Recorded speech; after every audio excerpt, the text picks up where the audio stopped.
Once she had been a guerrilla-fighting military dictatorship, but in 2011, fully backed by outgoing President Lula da Silva, Dilma Rousseff became president of Brazil. She followed in the shadow of a left-wing leader whose popularity had barely dipped over 2 terms in office, and whose return to power once Rousseff serves the maximum 2 terms successive mandate is a possibility. To forestall this, Rousseff's been assiduously working the party, its activists and its supporters.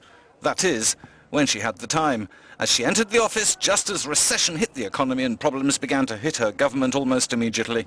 Rousseff has tabled policy after policy to restore growth and consumer spending power. All have failed, the people have become angrier and the deficit continues to climb.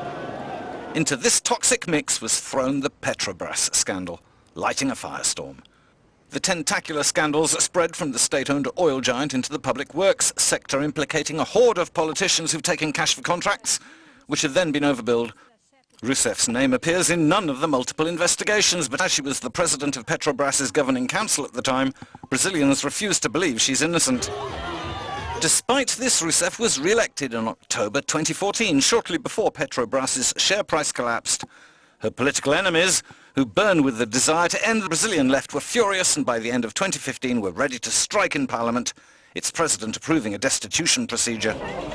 The charge was Rousseff had massaged public accounts, but she had followed all of her predecessors, who'd balanced Brazil's books, camouflaging the size of the public debt by borrowing from the banks. In a climate of economic austerity, this did not go down well.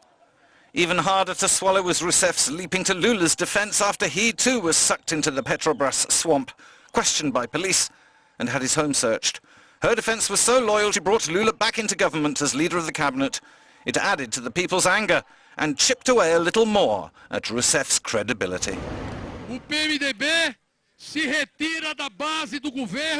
Former allies in Rousseff's coalition, the Brazilian Democratic Movement Party, finally opened the doors to impeachment by quitting the government. The fact that so many of Rousseff's accusers are themselves corrupt and undergoing investigation has not swayed opinion. Rousseff has accused her political enemies of mounting a coup in all but name.